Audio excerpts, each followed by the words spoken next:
Hello, good evening. This is Brother Benson Media, and today is a Saturday. We are blessed to have this time to just have a look at what happened politically over the week, and also today we saw politicians were all over, and there's much which happened. In studio is I'm joined with my brother Miguda. And I also want to take this opportunity to remind our viewers that this is Brother Benson Media, and here we say that your opinion counts. If you are new to this channel, kindly like and subscribe to the channel, and we will really appreciate. Allow me to take this opportunity to give a chance to Miguda to say hi to our viewers. Mr. Miguda. Greetings to our viewers and you particularly. We appeal to them that this Brother Benson Media, they should kindly subscribe to the media, give us a like, thumbs up, or they can watch the video to support the channel. Karibuni sana. Okay, thank you, Mr. Miguda. First, I just want us to just look at the topic of today. The UDA party and the ANC party, they united, and they've come up with a political party. And there were so many questions yesterday. Part of it, part of what was trending is that the deputy president was, not given the political positions, and that was later clarified. Uh, you know, since the Kenya Kwanza government came to power, remember the UD is the one who produced the president and the deputy. They've been, trying to persuade other political parties to also join. To fold up and join the UDA. Most parties actually refused, and ANC, led by Mudavadi, they accepted and joined, and now they've become one with UDA. Some of the political leaders within the ANC have been, elected to this other side now, the unity between the UDA and the ANC. So my question to you, Mr. Miguda, is what is your thought in the whole unity or coming together of these two parties? Remember, if you can remember keenly, when the campaigns were almost starting, the ANC had a different, thinking on the approach that the UDA was trying to use. That is the approach of bottom up. And if you can remember keenly, how the honorable member, Mr. Mr. Honorable Musalia Mudavadi, he was very clear and he clarified partly what it meant by the term. According to him, he gave an explanation of how he understood the bottom up, na akasema ya kwamba that it simply meant that hii ni the rich ama leaders kukula na wananchi kubaki peke yao. What is your thought, Mr. Miguda, in the whole unity that we saw? And what is it viable? And do you think with the change that they have come with, remember the people of Kenya are much aware of what UDA stands for, and people are saying currently that UDA has not really done what is right when it comes to governance of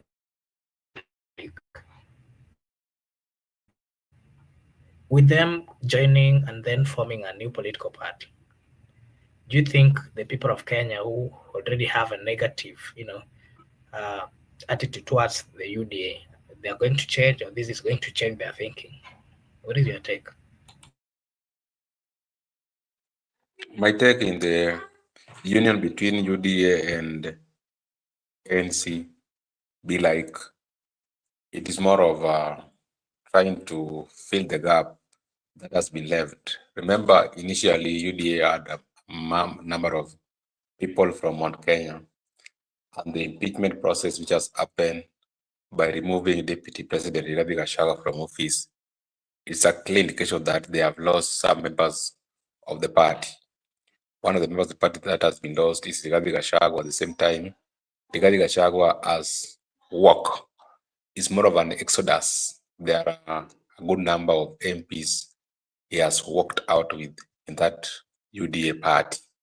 Therefore, by moving out of UDA with some section of people, UDA as a party, the ruling party, has a role to ensure that they have recruited new members. By doing so, they have gone for some big political figures in the country like Musalia Mudavadi to fill that gap.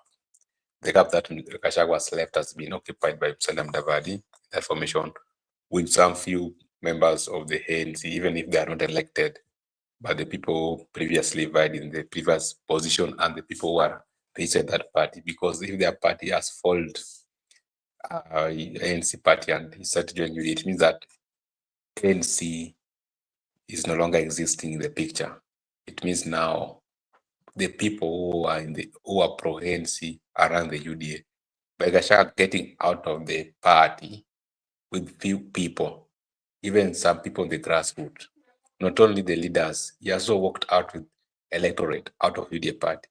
They are looking for some gaps to fill that vacuum, that gap which Gachagua has left. They have to go for people like Mudavadi. That could be the union between the UDA and ANC. And on the other hand, we have said that politics is all about interest. By the previously, Mudavadi used to allege that UDA is bottom up, is going to clear everything in the government, that is the taxes of the people. But right now, he is one of the pioneers of the Kazi ni Kazi, or bottom-up economic model, which he opposed previously. That is not a big deal because it's all about interest. That time, his interest was not being served, but right now, his interest is being served. That is why they decided to merge. But they have a problem because the gap which has been left by Gachagua, in my view, Gachagua has walked out with a very good number, a very significant number out of that party, unlike the number that Mudavadi is going to add to fill that gap. So that gap is not fully filled. They still need some more party to fold to fill it, because UDA was a one party. There was no coalition party between Gachagua and Ruto. They were members of the same party. It means now they had to do away with the NC to fill members. They're just after members. Then how many parties are they going to kill? How many parties are they going to destroy to form UDA the way it used to be? Are they believers of the multi-party democracy? In my view, they are not believers of the multi-party democracy. Because remember, even after the 2013 election with Uhuru Kenyatta, that was the TNA and URP. Towards 2027, they fold many parties to form Jubilee Party. It means now, even they just want that single party state. That's what they are advocating for. They have been, and it is only that ODM cannot allow for that ODM. But if ODM people could be easily convinced, they could have folded it. But ODM cannot do that mistake. Realize that ODM cannot, even Wetangula could not do that mistake to fold Kenya, because those are the champions for the multi-party democracy. The people who never believe in the multi-party democracy can decide to fold their own party, and their main intention has been to form Kenya a single multi-partyism, which has failed because it is not clear in the constitution. The constitution is very clear that we are a multi-party democracy state. Therefore, any person who's trying to bring single party state through backdoor is not going to work for him. That's why I can say the formation it cannot work for them. They cannot broad every party. No, not everyone is going to fold the party to join UDA. That's the farthest they can go, by getting a money. If they can never get Wetangula, I don't know even if they've gotten Kingi, but I'm aware that they have not even gotten Wetangula. They cannot go further than whatever they have gone. That could be my view. Back to you, Marco Bura in studio.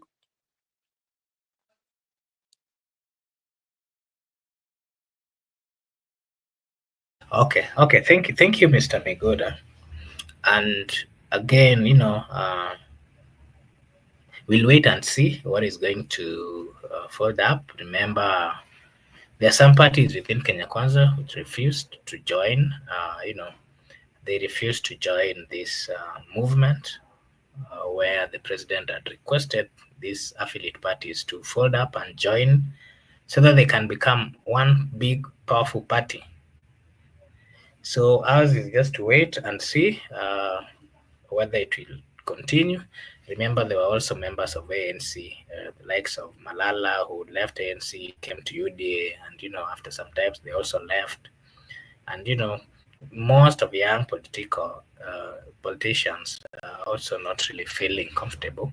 So I know there are still going to be many changes in the political class within the political parties, because the interest of people, of course, is changing, and their needs are also different. Again, depending with the delivery of this government, that would actually mean a lot on the moves that politicians are going to take in the near future. Something else that I wanted us to talk about, Mr. Miguda, is the comments of the former President Uhuru Muigai Kenyatta coming out to remind the Gen Zs. If you can remember what the Gen Zs did, the former president is reminding the Gen Zs that they have a role to play, and they have to stand for their country, they have to stand for justice, for truth, and that hawafai kuogopa, because if they do so, mali yao itakuwa inachukuliwa, and no one will be there to defend them or to fight for them, that it is the right time, they should continue fighting. And most of politicians, especially if you, I was just watching news, the comments of the cabinet secretary, Honorable Duale, he criticized the move by the former president. And according to him, Duale is saying that Uhuru Muigai Kenyatta is inciting youths. And so what is your take first on the comments of the former president, and what do you believe about his move of coming out, to remind the Gen Zs that they have to fight for their rights and for their country and for what they have in this country? Again, the former president, some weeks ago, the people said that he allowed his close friends to join the government after the visit by the president, by Ruto, to his home. And so where does he stand? Is there any truth over here? I can see our good friend Gypsy Kona is saying Uhuru is double standard. Ruto just finished what Uhuru started. And Ayaga here is saying ODM will split into two, pro-government and anti-government, which is good for Ruto. And Musalia Mudavadi will one day cause 17th January. Okay. Yeah, so Mr. Miguda, what is your take first on the comments of the former president, Uhuru Muigai Kenyatta, to the youths? He was addressing the Gen Zs in particular. And then you can also give us your take on, the comments of Duale and other politicians who are criticizing his comments. First, let me agree with Ayaga that ODM might split into two. And even if I could be a member of that party, of course I'm not a member of ODM, but if I could be a member of ODM, even me, I could have not board. I could have joined the team that is going to oppose the government. And I can see that's where people like Orengo are heading. People like Babu, Sifuna, they are heading of that, Amisi. ODM, if they have decided to work with the government, the experts will remain in the government, but other people will not board because it doesn't serve their own interests. Other people will side with the people, and it can be divided into two. Maybe ODM A, ODM B, or pro. ODM pro-government, ODM anti-government. That is true.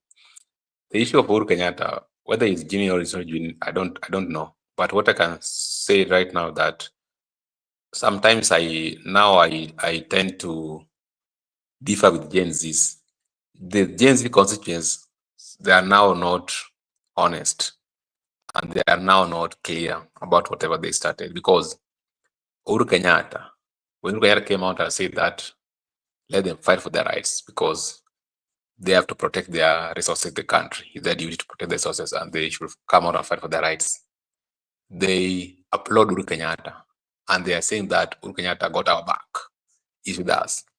But during the demonstration, in the middle of the struggle, when Raila came out and tried to support them, they said that Baba, nyamaza, kaa nyumbani. My question is, what is it that when Baba tried to be in the movement and support the Gen Z, is being told to keep off and stay at home? And when Uhuru Kenyatta has come now in the middle of the struggle, he has been embraced and they're listening to him. The Gen Z should tell us that there's a section of politicians they are listening to and others they're not listening to. Or if we say that Baba ka nyumbani, even Uhuru akae nyumbani. And if Uhuru must come out to speak and we follow whatever he's saying, therefore Baba should also come out and speak whatever he's saying. If it's going that way, if we go with that route by embracing some leaders and dissociating ourselves to some leaders, is going to give them a clear indication on how to divide the Gen Zs. Because they will come up with their propaganda that why is it that when Baba tried to come to the struggle, he was told to keep off, akae nyumbani angoje watu wamalize shughuli. Now Uhuru has come into the middle of the struggle and with daughter Ngina Kenyatta. Now Uhuru has been embraced. Actually, they're even willing to go to the battlefield with Uhuru Kenyatta. What is this kind of division are we seeing with the Gen Z? The Gen Z might lose it, and the politicians might take credit of it that we have succeeded to divide them. Even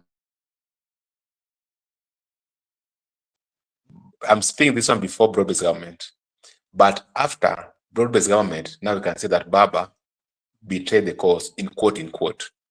But initially, before broad-based government, there was that Baba ka nyumbani. But right now, Uhuru has not been told to ka nyumbani. That's where I have a very deeper controversy with my fellow Gen Zs that if it's a matter of struggling, let us, if we are associating ourselves with the leaders, let us embrace every leader who is for us. But let us dissociate ourselves, the leaders who is against us. Because if at all Uhuru was embraced, and Uhuru's men have been, what you have just asked me, Uhuru boys are now in the cabinet. You saw the three of them yesterday were being sworn in the cabinet. And Ruto also met Uhuru Kenyatta. Ruto met Raila. Does it mean that when Ruto met Uhuru and the Uhuru's voice has been incorporated into government, Uhuru is still a clean man? But when Ruto met Raila, and Raila voice has been incorporated as the so-called expert, Raila ni msaliti. Let us try to be honest. Let us try to be realistic. Let us try to be practical as Gen Zs. But if we follow this route, Makobura, we are going to lose it. Okay. Mr. Miguda, would you also kindly try to give us your opinion on the comments of, the likes of CS Duale? He had a different opinion. He's saying that the president is simply, inciting the youths. What is your take on that? Yeah, I was forgetting that one. Actually, you asked me that question. I was forgetting. Sorry. The CS Duale, you should study that guy very keenly. That guy, you need to understand him, because even during the demonstration previously, before they got Raila to assist them to stabilize the government, Duale was called on an interview on the mainstream media, and he was asked why there was a decision when he was the cabinet secretary for the defense to release or to deploy KDF into the civilians. Duale says many things, including that Parliament approved, and he said later that it was proper for KDF to come in and protect the situation because the three arms of government were at stake. And whenever he was asked, it will follow him keenly. Right now he's saying that when Uhuru met Ruto, he said that now everybody has been brought into board. We are working together. Now when Uhuru make a different or a divergent opinion from whatever they believe, now Uhuru is inciting kids. Right now, if Raila can turn his back and decided to bolt out of that government, they will say that Raila is a non-con man. Duale is playing. Duale has always been someone who knows how to. Actually, he understands politics, and he understands when to attack, understand when to defend. If you follow him very keenly, by the time he was beginning his politics, is a very articulate politician when it comes to speech. He knows, and he knows that the audience is targeting. If you ask me why was this targeting Uhuru Kenyatta, that is citing the young people, is a clear indication that is a defender and a true believer of the status quo. Anybody who tries to imagine or state anything that is contrary to the status quo, Duale must deal with that person ruthlessly, irrespective of the position you are. Even if you are in the cabinet, if you try to have a divergent opinion, they will just simply do whatever they did to the former deputy president. Remember, even when someday Sholei stated that Rais Uhuru Ruto, ukiniambia ning'oe mtu na ng'oa vile usema tung'oe Gachagua, it means that some of these instructions come from above. And the inner circle of Mr. Ruto, you understand the inner circle, leave alone the ones you are seeing. The inner circle, Duale is part of the inner circle. He was simply trying to defend the status quo and also pleasing his boss.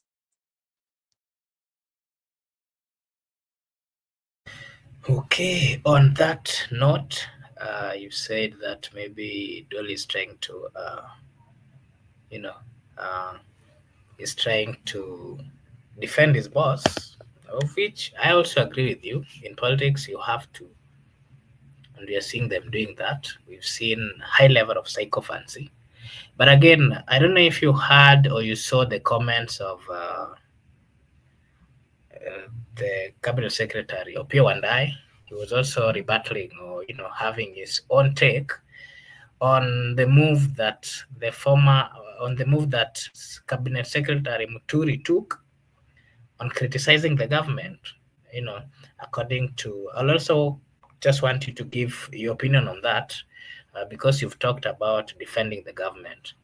If you can remember, Honorable Tiende, not so long ago, he was a defender of the position and that he would speak anything against the government. Now that his colleague came out to speak about abduction,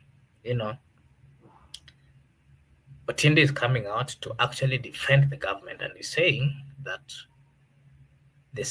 what the CS did was not a good thing. It is an embarrassment to the government and those in government positions.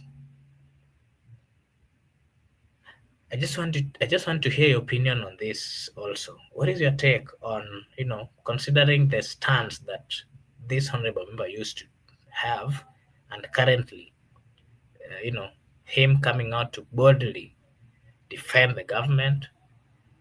And if you can remember, during the mandamanos, most of times, he would speak on behalf of the opposition and he would criticize the government using very tough, big words. What has changed, Migura? Makobura, that's politics. It's the no permanent friend, no permanent enemy. It's about interest. Interest supersedes friends. Interest supersedes enemies. Interest supersedes even moral values, because what you are asking me is about the moral or the straightforwardness of that guy, because you understood him as a firm believer and a defender and upholder of the rule of law. And there's no day you have imagined in your life that he can go to an extent and distance himself from abductions. But the good news is that is politics.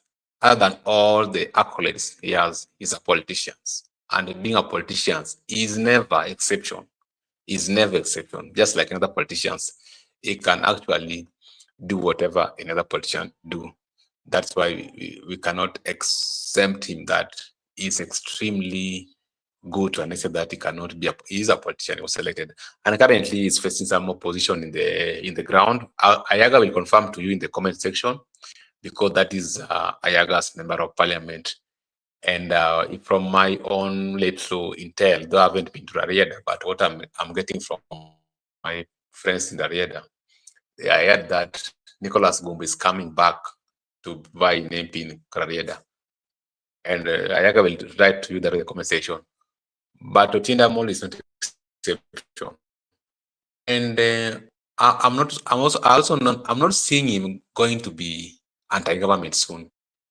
I might disagree with Ayaga on that point, that Otinda Mole is not going to be anti-government. Otinda Mole is going to be pro-government. Is going to be with Raila to the last minute when it comes to 2027. The people who I'm certain sure about that they can never board, even if at a matter of costing their tickets in ODM, are people like Simbarati, people like Babu Owino, people like Sifuna, people like Caleb. But the two guys, Osortsi and Otiende, those guys might join people like Wandai. They might follow Wandai. James Orengo might also not join the anti because he's seeking re-election. Because if all members of parliament, including OCS, have decided to join, he might decide. But the four guys I've mentioned to you in ODM, those are true soldiers. They can never abandon the people. And right now we're in the middle of the war. They can never abandon their troops and join the enemy. They rather die with their troops. Those are the people I'm saying sure. But it's a matter of, it's still a point of benefit of doubt. Let us give it benefit of doubt because we are still far from it. And we state that the AUC elections will define a lot of politics in this country. I think after next month, we are able to know and identify the people who will align with the people and the people who will defend the status quo. Okay, thank you, Mr. Miguda. You've talked about sycophancy. Members of parliament, cabinet secretaries coming out to defend the government, and Honorable Rengo, the senator of Siaya, and Sifuna had something about the sycophancy, and they were very particular. They said that members of ODM who are sycophants supporting the government, speaking as if they're speaking on behalf of the ODM, that they should change and they should know their limit.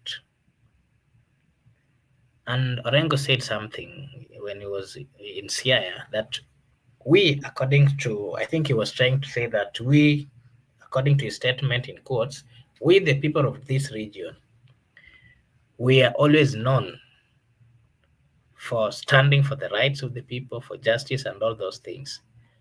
We cannot be defending a government that is not ensuring or doing what we've always been known for as a party or as a people, according to his statements. We've seen members of parliament from ODM taking hard stand. Some of them have come out to criticize those who are speaking negative about the government, the likes of Honorable Kaloma, the likes of Honorable Atandi, the likes of Honorable Jalango, among others. They've been a defender, defending the government by all means, by the comments, by the stands.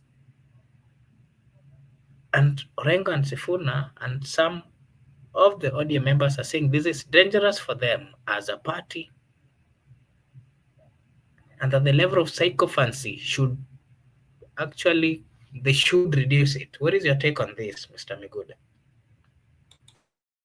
To begin with the question of Edwin Sifuna. Edwin Sifuna, I'm not seeing him going out anytime soon in ODM. Because Edwin Sifuna could have been kicked out long time ago because of the stand. Edwin Sifuna, I remember in 2019 when we went for the by-elections in Msambweni. And by that time, Ruto won. The candidate of Ruto won the Msambweni against ODM candidate. I happened to meet one of the Raila ally, and we were in a very close hotel room. Then he told me, Miguda, huyu Sifuna tunamngoa. Up to date, they haven't removed Sifuna. Sifuna is there. And if I ask you, if you are removing Sifuna, who is the alternative? No one is the alternative. But that's not important. What is important is ODM, not ODM. ODM is a party, and this party has an honor. The honor of the ODM is not safe with anyone who is trying to bring division to the party, or anybody who is trying to take away the people from him. If they can identify that you are going to take the people away from him, or you are going to divide the party, you will be kicked out very early in the morning.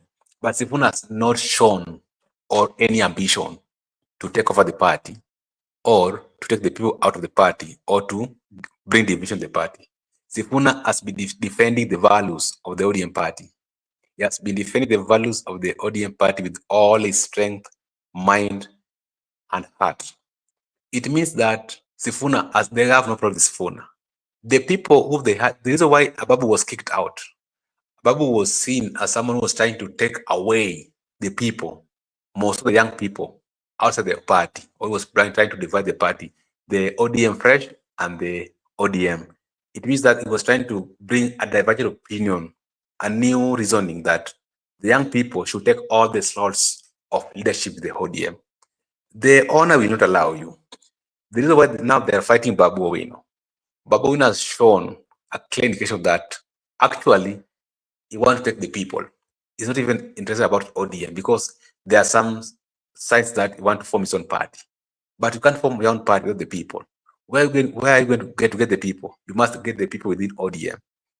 By him giving that clear indication to the old people that he want to divide the people, or want to take the people out of the ODM, or he want to take over ODM, they must fight him. That's why they are worried about Babu Owino, but they don't have any worry about Sifuna. And the level of psychophancy, there are those people now who are psychophants that you have stated. Those psychophants guys, or loyal guys, those people depend on that psychophancy and loyalty for them to be re-elected. Remember, most of them are current members of parliament, like the Ombei Town of Parliament, Opondo Kaluma. Opondo Kaluma doesn't need to campaign. By him being a psychophant, Raila can just go to Ombei Town and tell the people that let Opondo Kaluma do another term. He will be elected and opposed. That's why that level of psychophancy, it works at the interest of some elected leaders. But what about the people? That's the question we should ask ourselves. What about the people?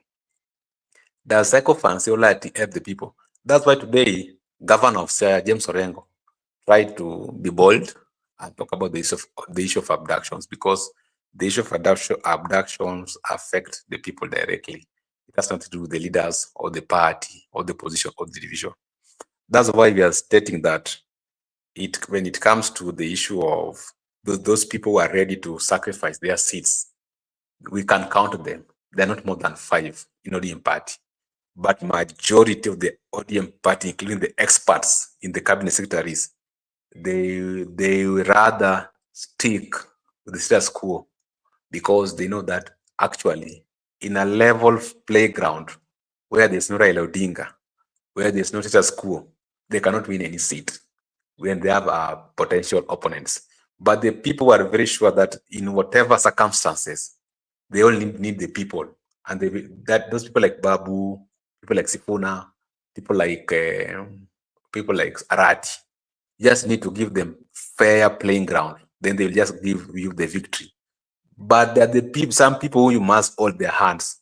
And that's why we are saying a leader should not be appointed that they are appointed for you that, okay, if I go outside, this person will be your leader, this person will be your leader. But they have no demonstrated to the people.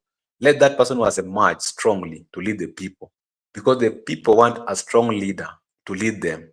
The one who has emerged naturally from the people, the one that even if you can have your opinion poll, the one who is winning, let him take the people whatever people want to go, but do not impose people to leaders to people because of psychophancy and loyalty.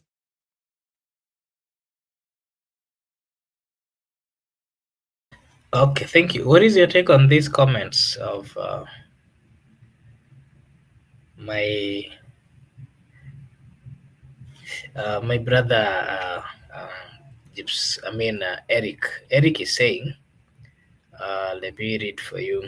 Eric is saying that ODM pro-government, majority are sycophants. ODM anti-government are hardliners, extremists.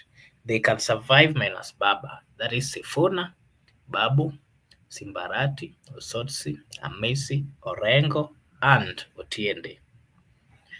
And again, Eric is saying that if you want to know a government is unpopular, look right at which people are rejecting appointments. This is a sign of danger. Ruto is in danger.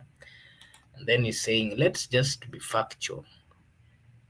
is ODM leaders from Nyanza pro-government led by Wanga? Or is saying that we be factual, it's ODM leaders from Nyanza who are pro-government led by Wanga, Honorable Pondo Kaluma, Honorable Mbadi, Honorable Pio Wandai, and Honorable Atandi. What is your take on that, Mr. Miguda? But that's what I've been saying. Yeah, they have not just mentioned the names, but that's what I've been saying. If you are very keen about what I was saying, because even the people Ayaga has just mentioned, 2 of them are CS in the government. If 2 of them are the cabinet secretaries in this government, how can they oppose it? They'll work with it.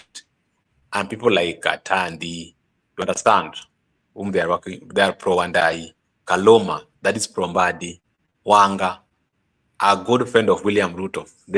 How many times has William Ruto come to Mobi? And she was elevated to party chairperson.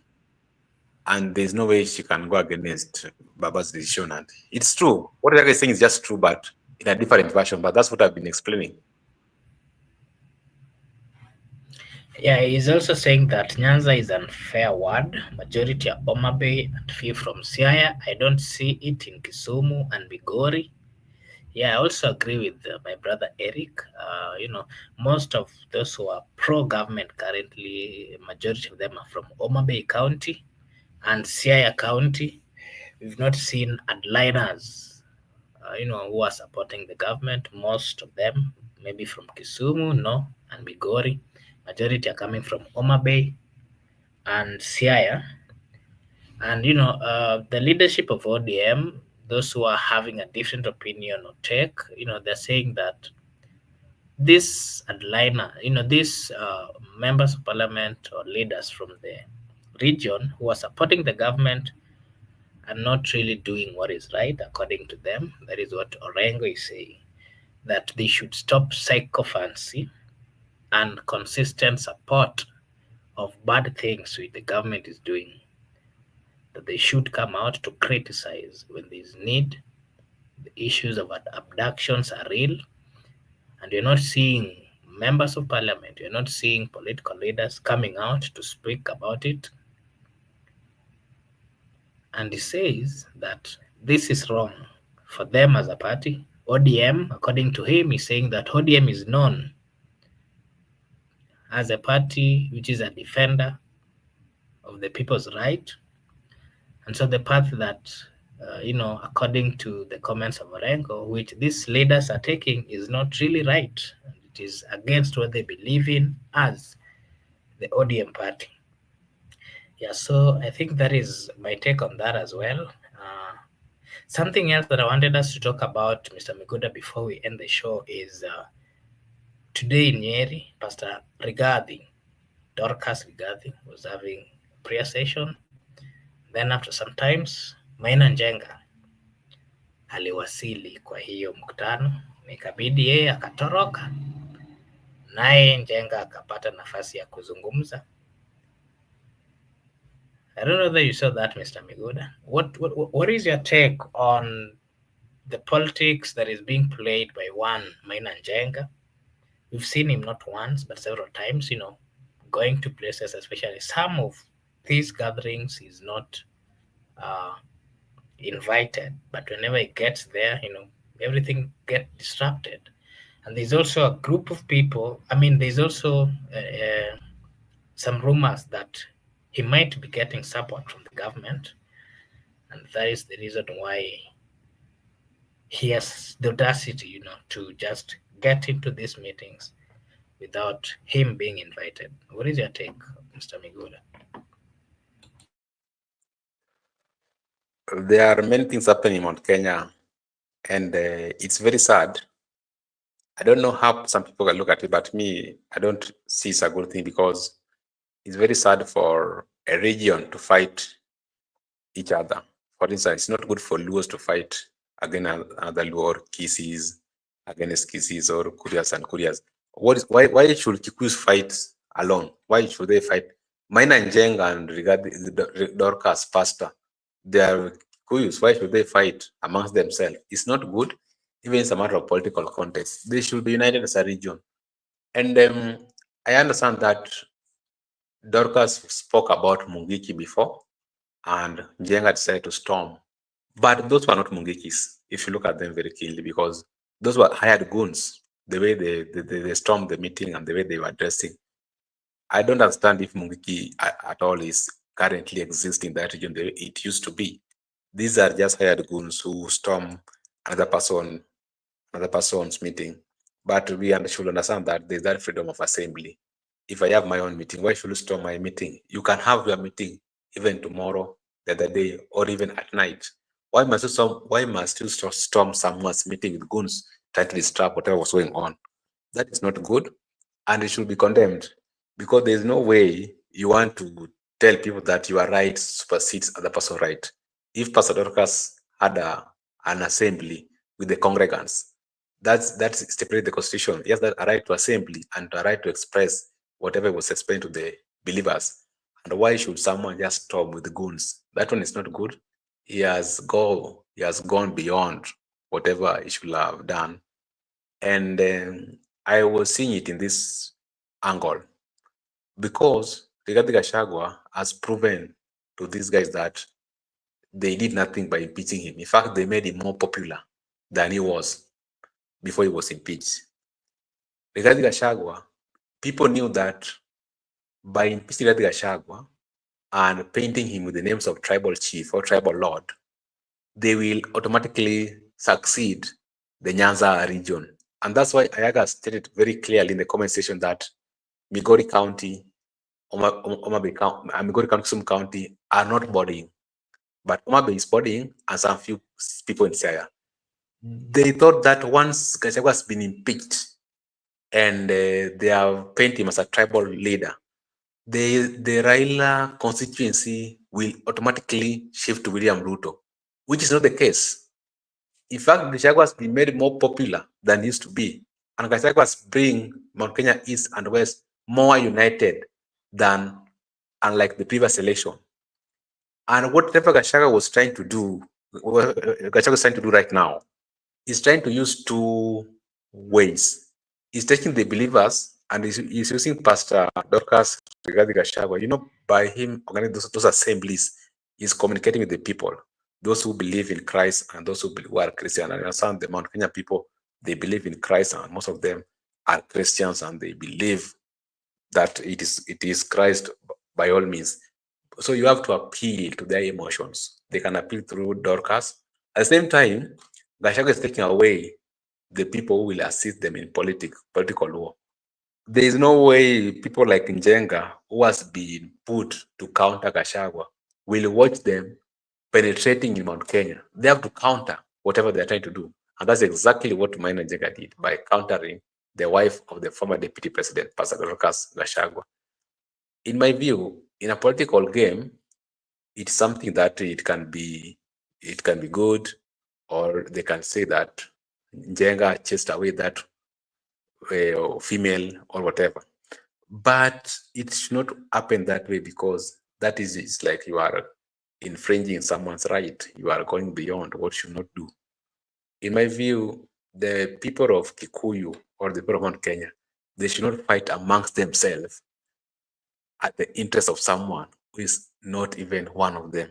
They should embrace unity, because if they embrace unity as one region, then they can come and unite with other Kenyans. But if you are divided amongst yourself, there's no way you can preach unity of the country, and in your own backyard, there's no unity. Unity should begin from house, from homes, then from villages to community, then it comes back to the country. That was a wrong act, Makobura, and I don't support it.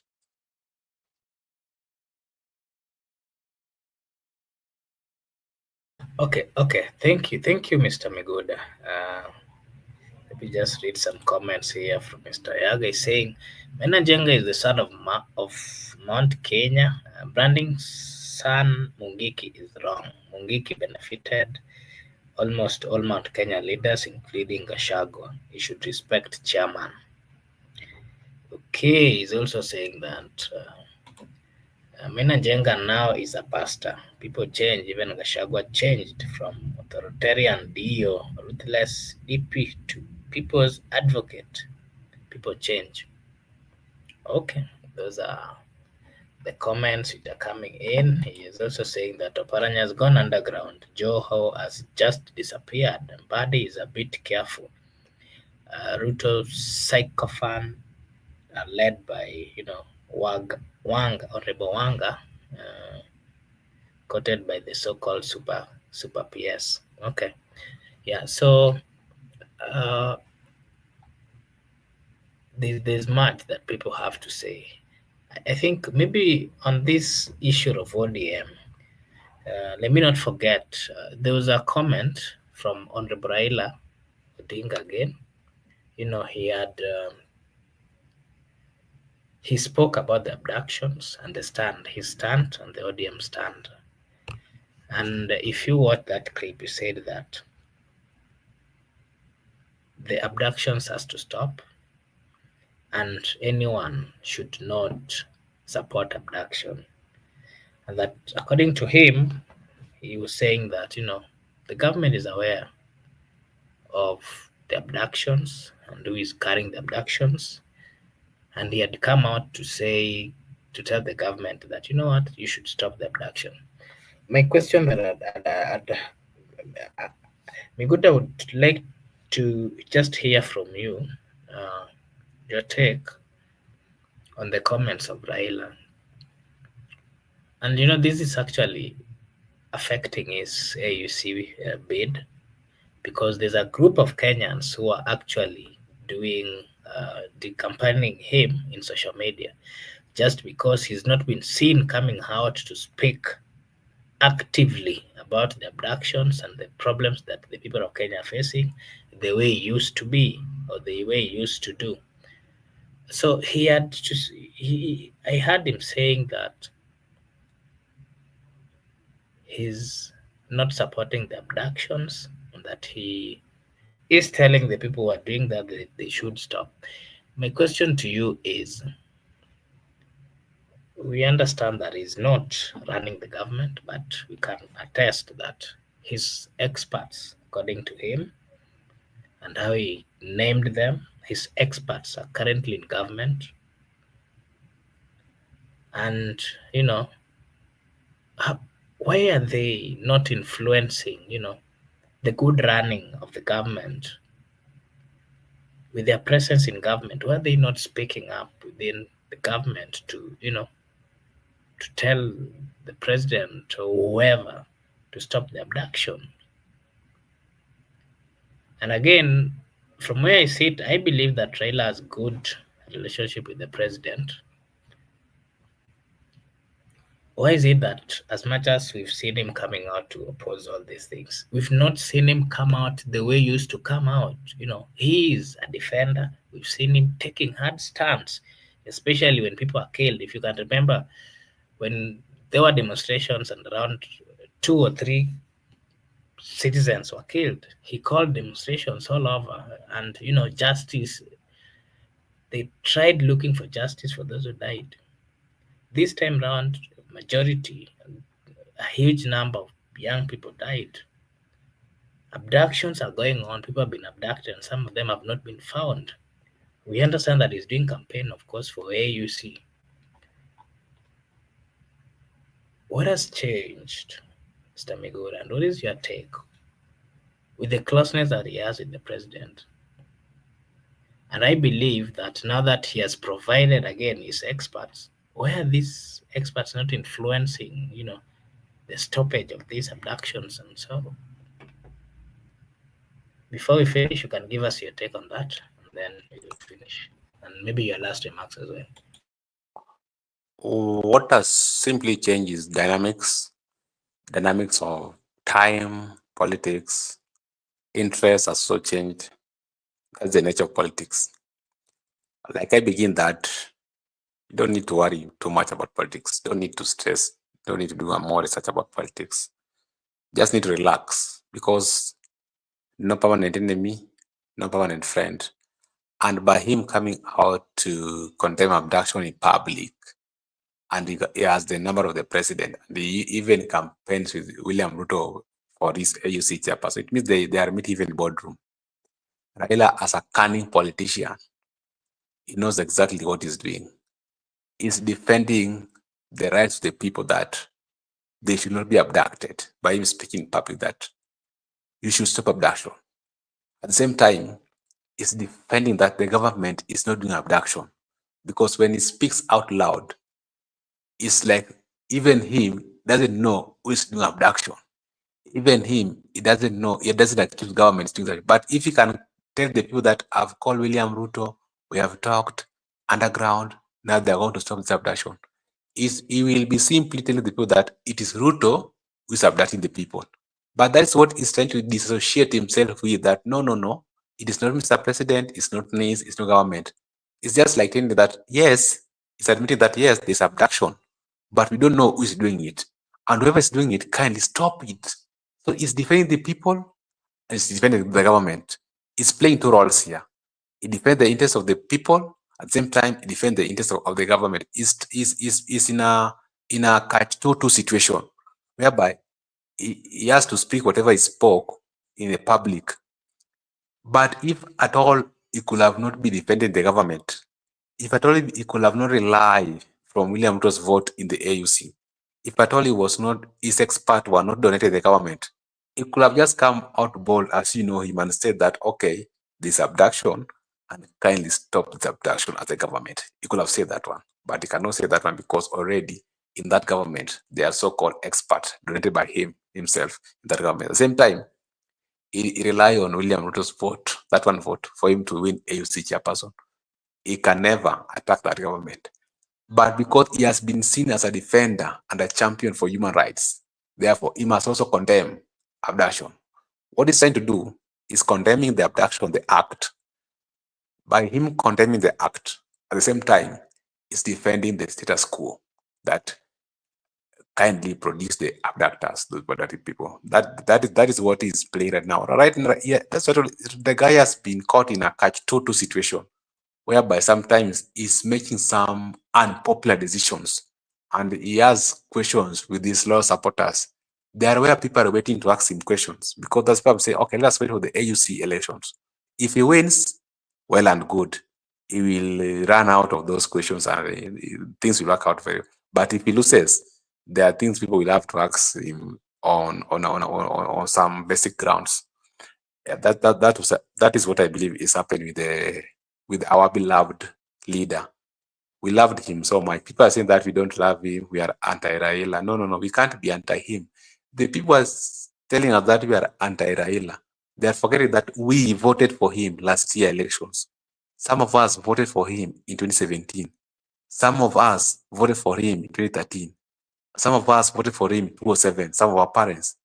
And even some of them voted for him in 97. This is a person we have loved all along. And in fact, is a hero, is a political hero to some of us.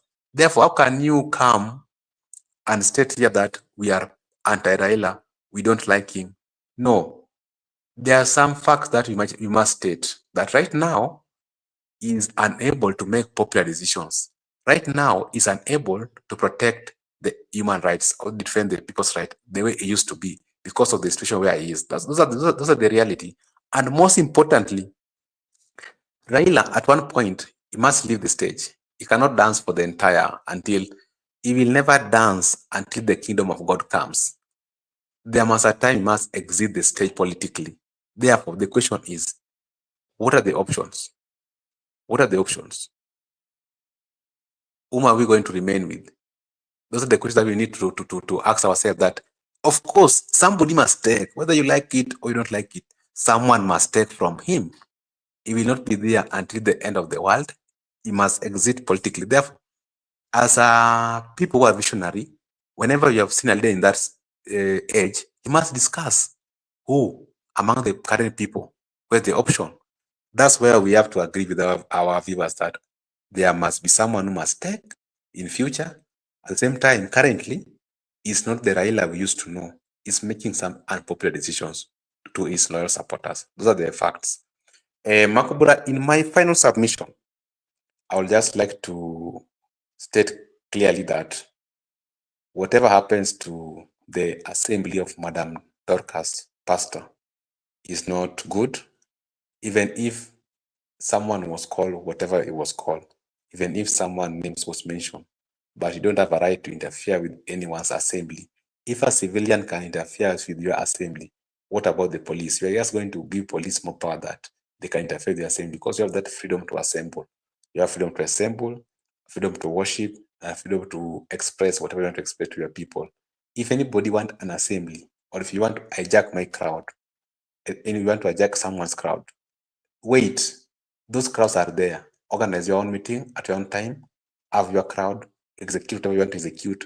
But these bad manners of some people hijacking some people crowds and trying to bring violence among the people themselves, that is a very bad act, and it's not a good precedent in the country. Let us respect each other's right, and let us not see ourselves that because we are in the government, or because we are being supported by government, or because we are the defense of the status quo, now our rights supersedes the entire country's people's rights. That is wrong. And finally, those people who are watching for the first time, kindly, this is Brother Benson Media. Here we say that your opinion counts. It doesn't matter. No one, provided that you don't have any incitement, you don't spread any hatred, you don't advocate for any war, propaganda, you are within your constitutional right to express your views unconditionally. Thank you. See you next time. Bye-bye.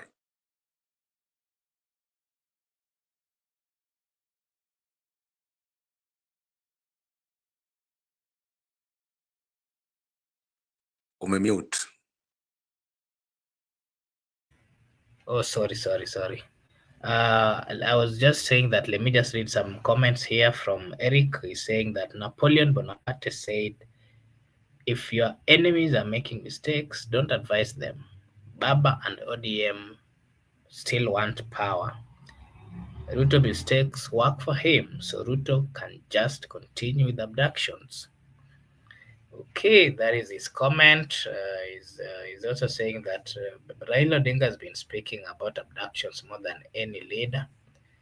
And then Gypsy Kona is saying that most cabinet secretaries and even Raila are scared to talk about Ruto's abductions. To quote Uhuru, watu wameteshwa. Okay. There are several comments, and people are having different opinion. The comments of what Uhuru said yesterday actually had a weight in the politics of the Republic of Kenya, and any serious politician should not should take good heed of that.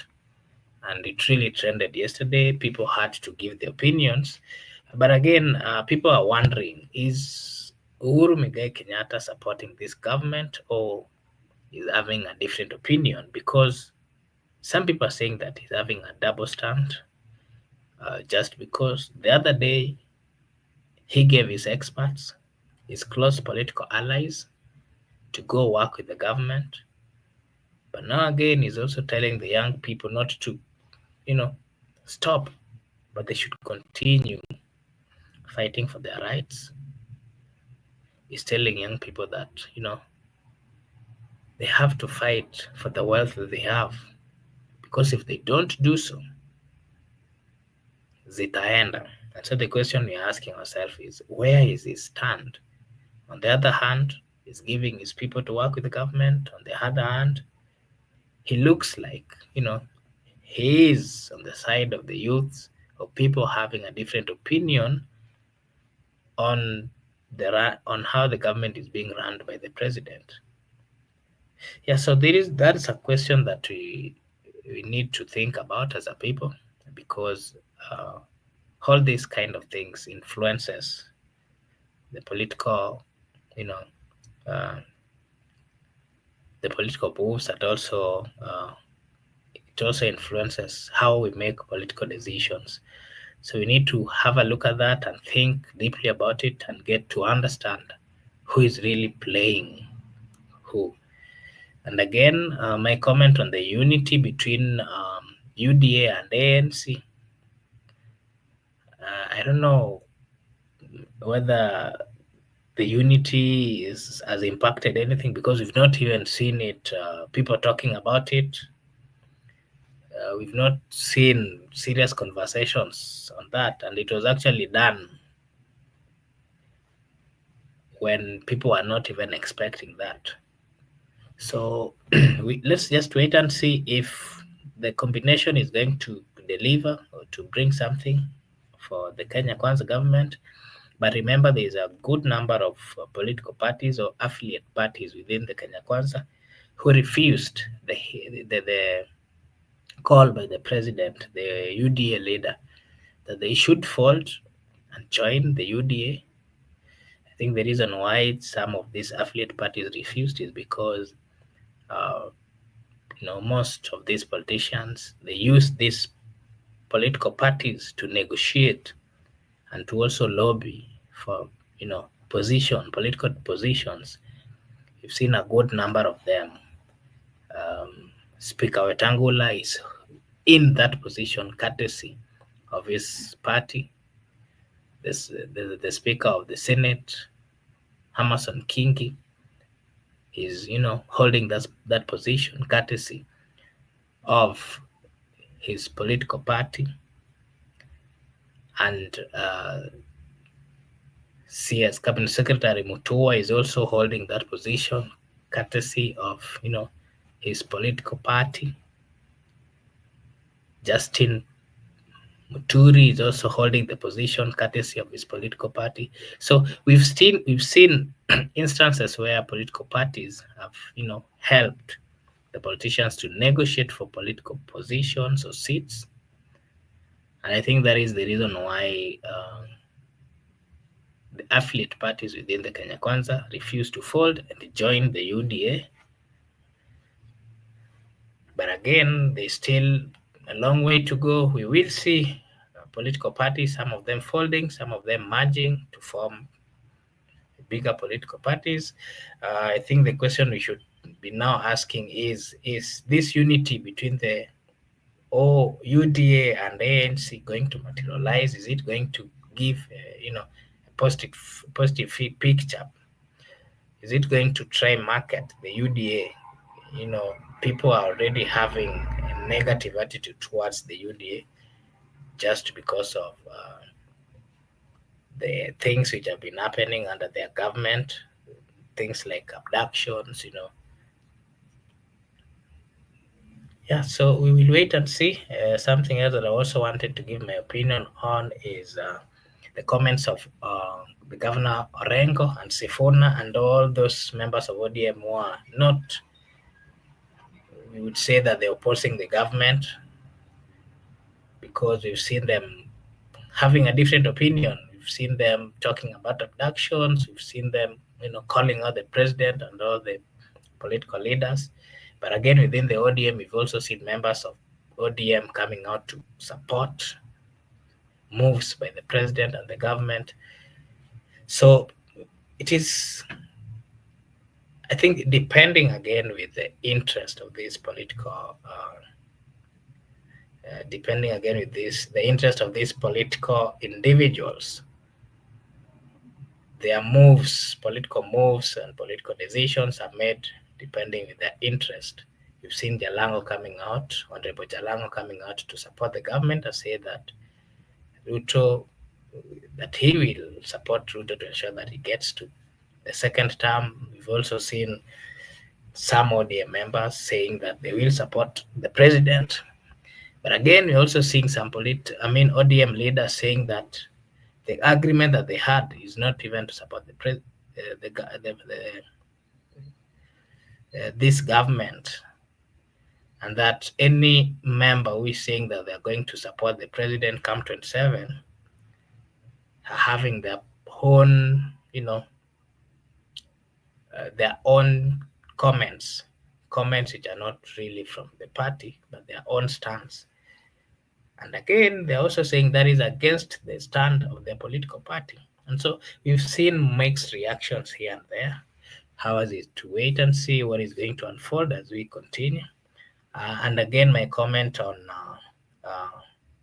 Maina Njenga, I also believe that it was not right for him to, just pop up on a meeting that he was not really invited, because that shows lack of respect. Again, the reason why I'm saying it shows that is because he was not expected there, and after he went there, the people who had organized that actually left.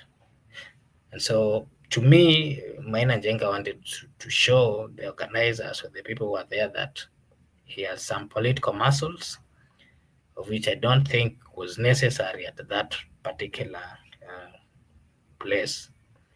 Yeah, so that is my take, and for that reason, I want to also take this opportunity to thank all our viewers. I want to mention Gypsy Corner. Thank you so much for joining and giving your comments and making the comment section active. Eric Kayaga, our brother, thank you so much for your consistent comment and giving your opinion. Brenda Obedi, asante sana kwa kututazama. Kisumu Newsline TV, asante sana for joining and giving your opinion. And all of you who are at the the viewing side, we really appreciate taking your time to come and be with us. We don't take it for granted. This is Brother Benson Media, and here we say that your opinion counts. If you're new to this channel, kindly like and subscribe to the channel, because if you do so, it is a way of supporting us, and we will really appreciate. Allow me to read these final comments before we end the show. Hey, Makobura. Yes, Brother Benson. I can make a short comment. I cannot go on video, but okay. Because I was following the show behind, and I want to thank everybody who was on the show. So, there are maybe some few observations that I would want to comment, especially on the merger of ANC and UDA. And I think there's a correction that came after, and that correction was afterthought. And significantly, it is speaking, because you find now they're saying we have the first deputy, they put in Kindiki. So that one tells you what 2027 is all about. 2027 is that Kindiki might not be the running mate of the president. That is one observation, because the politics of this country, you cannot win presidency without merging. So which means if they will merge, in any case, I'm not saying it is true, if they will merge with ODM or any other political party, they will demand that the deputy share must be given to the other coalition or the other coalition partner. So which that one which puts that, because President William Ruto will be the automatic president leader or the president for that new party. That is one.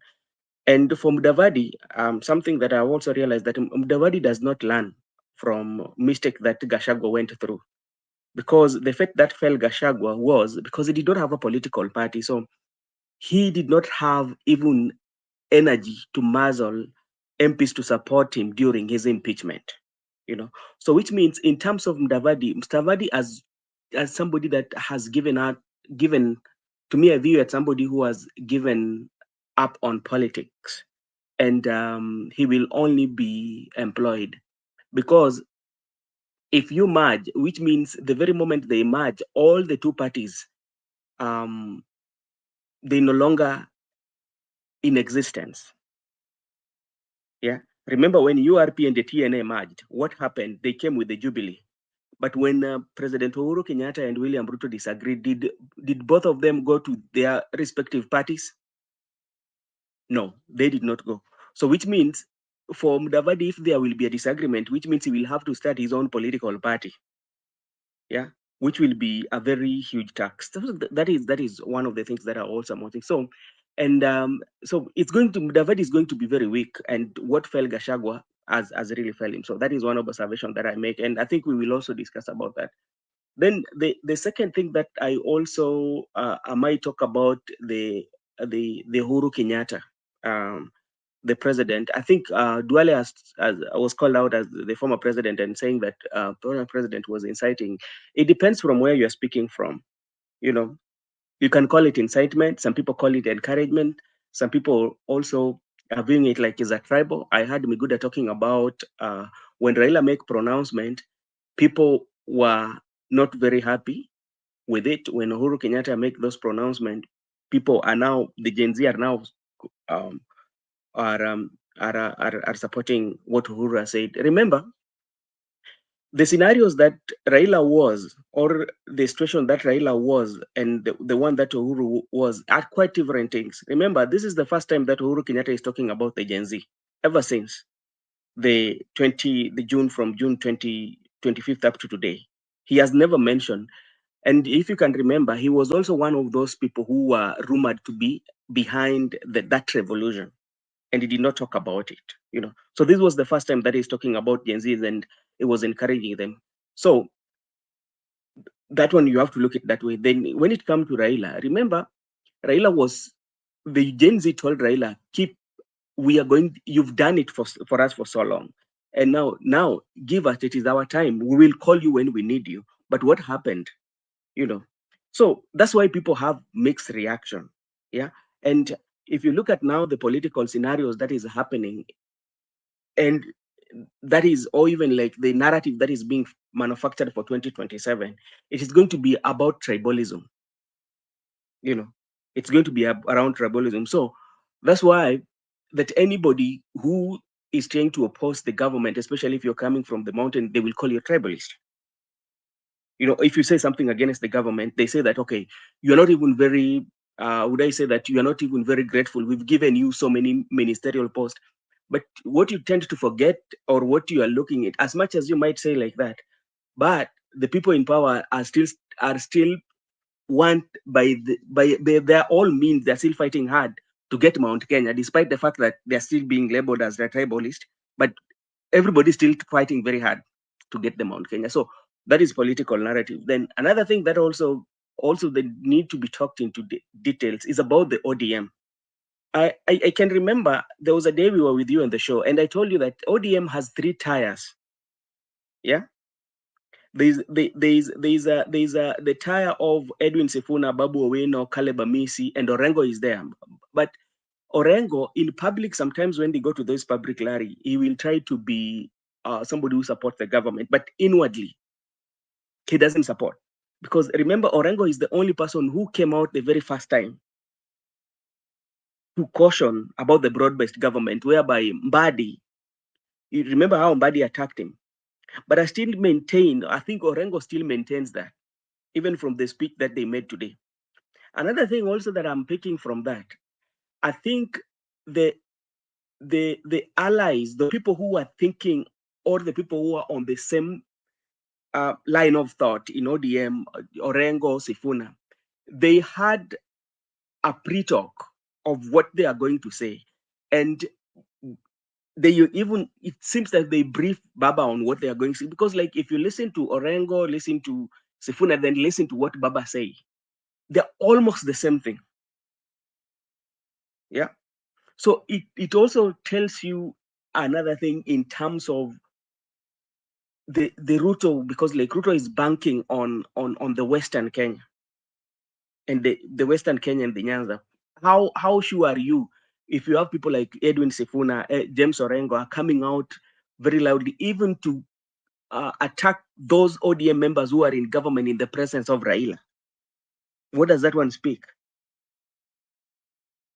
Yeah. So it tells you in ODM, things are not, there are divided opinion. Yeah. So I think it's still very tough, and for even the ones that are psychophant, and something that also you have to understand. As much as we might say that Junet Mohammed might be somebody who is close to Baba, there are some, when it comes to detailed issues, I think Junet do not feature. When now it comes to sober discussion and looking forward for the ODM, because remember what Orengo said, that as a Luo community, we have an identity. what does that one mean? One, it means your identity is your political party. That is what identity, and there is one thing that they stand for. What they stand for? They stand for democracy and equality. Yeah. So they cannot lose that identity. Yeah. So what is that identity? Identity is ODM. That is the identity of the Luo, because like every time when you think of ODM, what do you first of all think is a party from Luo Nyanza? So I think like now as things goes, President William Ruto has a lot to deal with. Yeah, he has a lot to deal with, and he has to find a way. Now, come again to what happened to Dorcas Rigathi. I mean, yeah, Rigathi, the wife of Rigathi Gachagua, the spouse of Rigathi Gachagua. You know, if you saw the video, the intention was to disrupt, because they did not even take like almost like 5 hours. It was a brief, and after that they left. Yeah. So is I think it was like maybe creating fear and just trying to frustrate the effort of Rigathi Gachagua. So will that one also neutralize the Rigathi Gachagua effect? With the time, time will tell with time. So that is the only comment I can make. Okay, thank you for finding time to join and to give us your opinion. We really appreciate, Brother Benson. And yeah, there's still much that I think we need to talk about. Possibly we'll find time and do more analysis of all this. And to our viewers, those who joined, thank you so much. And we really appreciate. I now want to take this opportunity to also thank Brother Miguda here, who also joined mapema, na wale wote ambao wamekuja, tunashukuru sana. Thank you so much, everyone. I now want to take this opportunity to wish you all a blessed night, a blessed morning, a blessed afternoon, a blessed evening from wherever you are. We hope to see you tomorrow. Asante sana na Mungu awabariki.